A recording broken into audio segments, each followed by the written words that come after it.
E eu recebi aí um comentário muito interessante de quem pediu a prorrogação e deu uns toques importantes. Então você aí que está recebendo auxílio doença, que está recebendo os benefícios de incapacidade, presta atenção, tá? Olha lá, ó, minha prorrogação de incapacidade saiu rapidinho, porque essa pessoa resolveu testar o INSS e acabou dando certo. O que será que essa pessoa fez? Vamos ver. Muita gente acredita que pedir prorrogação de incapacidade no INSS é sinônimo de sofrimento, de espera interminável, de indefinição. Eu também pensava assim, até isso o inscrito falando, que resolvi fazer algo diferente, testar o próprio sistema para entender como ele reagiria se eu seguisse cada passo exatamente como orientado. Olha lá o que eu vivo falando aqui, sem atraso, sem brecha. Para minha surpresa, o resultado foi bem diferente do que eu imaginava. A prorrogação saiu rápido. Agora, qual foi esses caminhos que foram utilizados? A primeira coisa que a pessoa descobriu é o fator tempo, que conta muito. Fez o pedido de prorrogação dentro do prazo perfeito, entre 15 e 7 dias antes do final, tá, da data de cessação do benefício. É importantíssimo isso. Tem gente que não se atenta a isso e pede, por exemplo, faltando 10 dias para acabar o benefício, pede prorrogação. Vai ser recusado. Você tem que pedir 15 dias antes do término. Ah, mas como é que eu vou saber? Você sabe, pela carta de concessão do benefício. Você passou por uma perícia, o perito te deu 3 meses. Você vai falar assim, mas eu não sei a data que termina o benefício, sabe? É só você olhar no portal Meu INSS, pega a carta de concessão que vai estar lá a data de término. Puxa 15 dias antes para trás e faça o pedido de prorrogação. Muita gente perde esse período e acaba enfrentando aí fila, até cancelamento automático. E quando você segue corretamente a solicitação, você tem uma grande possibilidade do fluxo seguir normalmente e sem entraves. Também esse inscrito percebeu que o portal Meu INSS funciona melhor quando você se antecipa. Antes de pedir a prorrogação, você já tinha juntado documentos, laudos atualizados, exames recentes, relatório claro do médico explicando por que você não pode retornar ao trabalho. Isso vai evitando reanálises, pedidos de complementação, idas e vindas que atrasam tudo. Lembra que eu falo de documentação, pessoal? O que esse colega, esse amigo está falando aqui no canal é tudo que a gente sempre fala: documentação em ordem, prestar atenção nos prazos, não faltar, não atrasar, detalhes conta. O detalhe é que muita gente deixa, por exemplo, o relatório médico ele precisa ser objetivo, ele precisa ter as datas, CID, limitação, prognóstico, nada de texto vago, laudos antigos. Quando você entregar essa documentação completa para análise, seguindo, sem questionamento, o caminho vai ser destravado. Isso não é garantia, tá? Funcionou com ele. Mas é um caminho que você deve seguir, que é o que eu sempre estou falando aqui no canal. Outro ponto curioso é que o sistema do INSS responde melhor quando não há inconsistências. Eu sempre falo, o INSS fica procurando um pelinho ovo aí para travar tudo, para ferrar a tua vida. E como essa pessoa já estava com o cadastro, olha lá, outra coisa importante, cadastro, que é o endereço, o telefone, os vínculos do CNIS, que é o seu histórico de contribuições desde lá do seu primeiro salário, tudo certinho, isso agilizou, isso reduziu o risco de, por exemplo, criar pendências automáticas, que é o que normalmente exigem a revisão de uma pessoa humana e vai atrasar. Por quê? Porque em vez de ser a inteligência artificial que faz a correção, que faz a verificação, não. Aí tem que ir para a mão de quê? De um funcionário. E esse funcionário, ele está entupido já de pedidos para olhar. E você entra lá no finalzinho, embaixo de todo mundo. E lembrando, enquanto isso não for resolvido, você não tem pagamento. Quando o INSS marca uma perícia documental, em vez de ser presencial, você tem que entender que é um bom sinal. Isso significa que o próprio perito considerou que havia elementos suficientes para uma decisão rápida. Olha aí, a perícia, quando ela não é presencial, que é essa varredura da inteligência artificial na documentação, o perito ele vai conferir ali, aí ele vê, pô, tem todos os documentos, está tudo certinho, isso e aquilo. Ele não te convoca para uma perícia presencial, só a perícia documental já vai esclarecer. Por quê? Porque a documentação está completa, é clara. As pessoas têm uma visão completamente negativa com relação a isso. Por quê? Porque nem sempre a resposta do INSS é uma resposta rápida, é uma resposta satisfatória. Ninguém está dizendo aqui para o INSS aprovar quem não tem direito, não, viu, pessoal?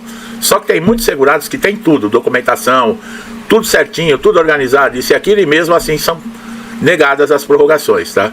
Então, eu não estou aqui para falar assim, nossa, é receita de bolo, a partir de agora faça isso aqui, porque eu falo isso já há anos aqui no canal. E como eu falei, tem gente que tem tudo certinho, corre atrás de documentação, corre atrás, respeita o prazo de 15 dias antes e tal, e na hora de ver a prorrogação é negada. Outro ponto é que esse inscrito ele usou o aplicativo diariamente para acompanhar o andamento. Outra coisa importante, quando eu falo, lá entrei na junta de recursos do INSS, deixa eles lá que resolvam. Já era, pode esquecer. Você tem que ficar cobrando, você tem que ficar acompanhando isso, não só em recursos dentro do INSS, você tem que estar acompanhando até de recursos dentro da própria justiça, tá? Você não pode largar de mão. Pessoal, o INSS não é para amadores. Você tem que saber o que está acontecendo, você tem que entender como essa máquina funciona, o que deve ser feito ou não, o que você deve atentar ou não, o que é necessário para você ter uma aprovação de um benefício de incapacidade. É difícil, não é fácil não. Quem entra no INSS com aquele pensamento, eu pago já há 20 anos, quando eu chegar lá pedir o auxílio doença, eles vão me dar na hora.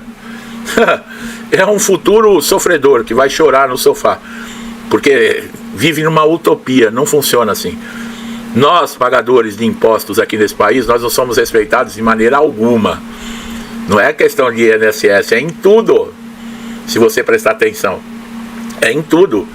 O serviço público aqui, que deveria ser para atender as necessidades do pagador de imposto, é o contrário.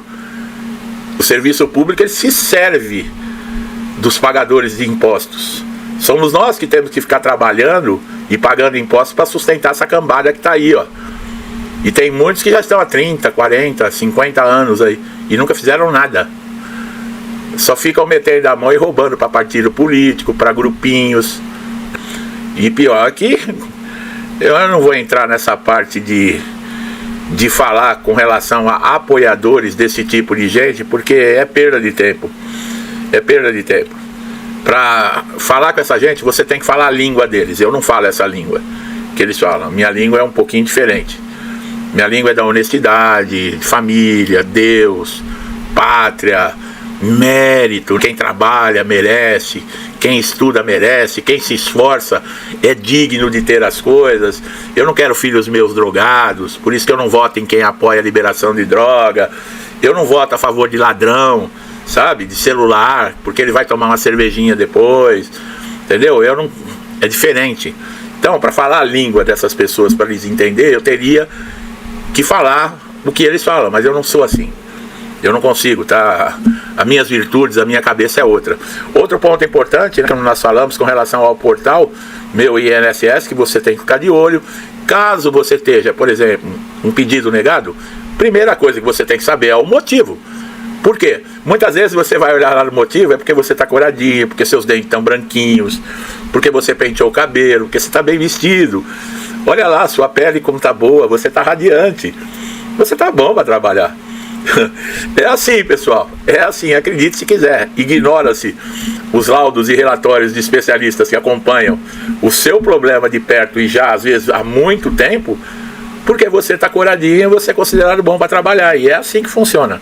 Bom, e quando você recebe a notificação de que a prorrogação foi concedida, você vai, é claro, ficar um pouquinho feliz, porque você vai ter mais um período aí que você vai poder investir na sua saúde sem tanto estresse, porque também não se ache, né, é tão garantido, porque geralmente os períodos que são concedidos de prorrogação são períodos curtos. Se você tiver uma boa recuperação, puder retornar ao mercado de trabalho, maravilhoso. Se você não puder, você vai ter que insistir. Se caso a sua incapacidade ela está passando de temporária para permanente, você vai ter que lutar por uma aposentadoria por invalidez. Se caso o INSS também não reconheça essa transformação na sua incapacidade, você vai precisar ir para a justiça. E aí é aquilo, né? O que não falta aqui no canal é instrução de como você deve fazer, o que é um processo judicial, como funciona, o que você pode fazer antes no INSS, o tempo que dura, se gera atrasados ou não, se você pode ter, por exemplo, uma tutela antecipada, que é você começar a receber o benefício antes até de sair uma sentença da justiça, o que diz a lei, o que está na Constituição, sabe? Tudo isso você encontra respostas aqui no canal. É o que eu falo, você tem que se interessar. É aquele negócio, né? Eu te dou a receita do bolo aqui, ó. Faz assim, assim, assim, assim, assado, que o bolo vai ficar legal. Você vai conseguir fazer. Aí você tem que pegar a receita e acompanhar. Você vai lá e mete a mão e faz. É assim que funciona, meu amigo. Eu não tenho como entrar aqui na câmera e resolver o problema de cada um. Não dá. Mas eu dou a receita de bolo aqui. E muitas vezes eu faço o que muita gente não faz. Nem advogados aí, hein? Que estão cuidando de processos aí, não deixam o segurado a par de tudo aquilo que eu falo aqui, tá? Então é importantíssimo, tá bom? Fique, se você tem um advogado cuidando do seu processo, vamos lá, e o advogado, outra dúvida que muita gente tem, e o advogado não te dá resposta, você fica ligando cada 1, 2 semanas para o advogado para querer saber como está o processo e ele não fala. É porque o processo está em fase, está em andamento e não é assim rápido. Então, para você não se decepcionar ou ficar com raiva do advogado, o que você faz? Pede o número do processo, aí entra no TRF, que é o Tribunal Regional Federal, onde está em andamento o seu processo, e lá no site do TRF você preenche alguns dados, coloca o número do processo e você faz o acompanhamento sem a necessidade de perturbar o advogado, de se estressar, de ter algum tipo de problema. Para tudo tem solução, meu amigo e minha amiga. Para tudo tem solução, tá? Só não tem para morte, né? Aí vai ficar difícil. Tem gente que anda falando que ressuscita aí, não sei. Olha, fica quieto, vai. Que Deus abençoe a casa, a família, a vida de vocês, tá? Com paz, saúde, prosperidade, abundância, paciência, alegria, tudo de bom. Tudo isso eu desejo para minha família. Para mim também, é claro. E eu desejo em dobro a todos vocês. Vou deixando aqui meu forte abraço e até os próximos vídeos.